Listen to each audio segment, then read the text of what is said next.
Beautiful ladies के लिए। So beautiful, just looking like आज तो जैसे कि हम लोग यहाँ पे है एक मतलब महिला दिवस मनाने के लिए।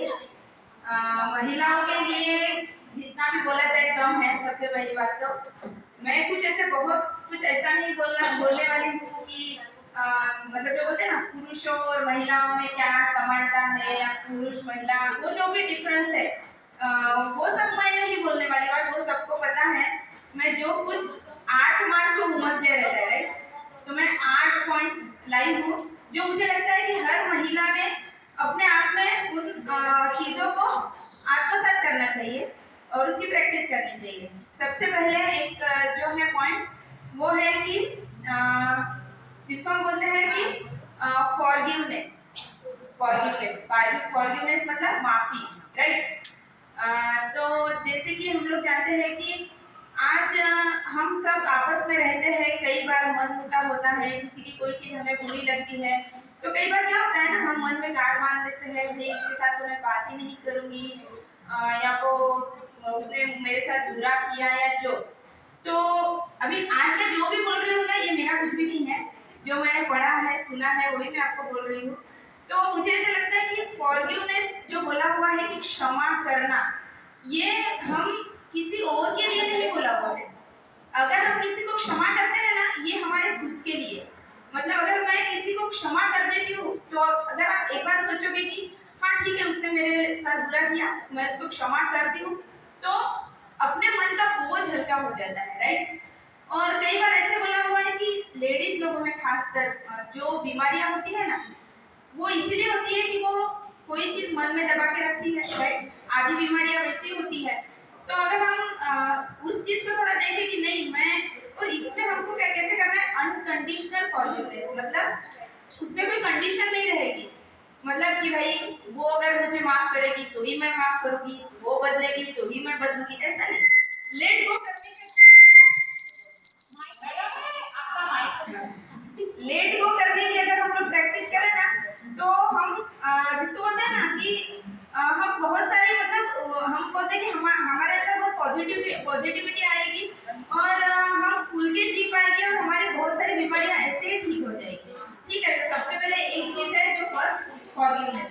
सेकंड जो चीज है वो है कि हैप्पीनेस। अभी आज हम लोग देखते हैं हम क्या करते हैं क्या, हम हमारी जो खुशी या हमारा जो आनंद रहता है नहीं किसी और पे डिपेंड करता है। हस्बैंड ने कुछ बोल दिया तो हम नाराज हो गए, बच्चों ने कुछ सही नहीं किया तो हम नाराज हो गए, मतलब कोई जो सिचुएशन आ रही है ना उस पर हमारी खुशी निर्भर करती है। तो मुझे ऐसा लगता है ना कि हैप्पीनेस जो है ना वो मतलब जैसे कि हस्बैंड की सैलरी अच्छी है तो हम खुश हो गए, किसी वजह से सैलरी कम हो गई हम नाखुश हो गए, या मुझे ये साड़ी चाहिए थी वो मिल गई मैं बहुत खुश हो गई, नहीं मिली मैं नाराज हो गई।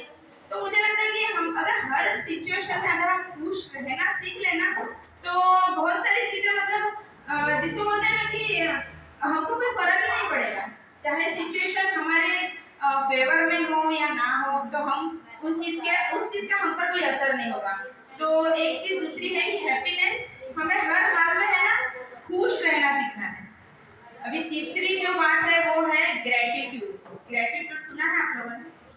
ग्रेटिट्यूड मतलब क्या होता है, शुक्रिया या धन्यवाद राइट।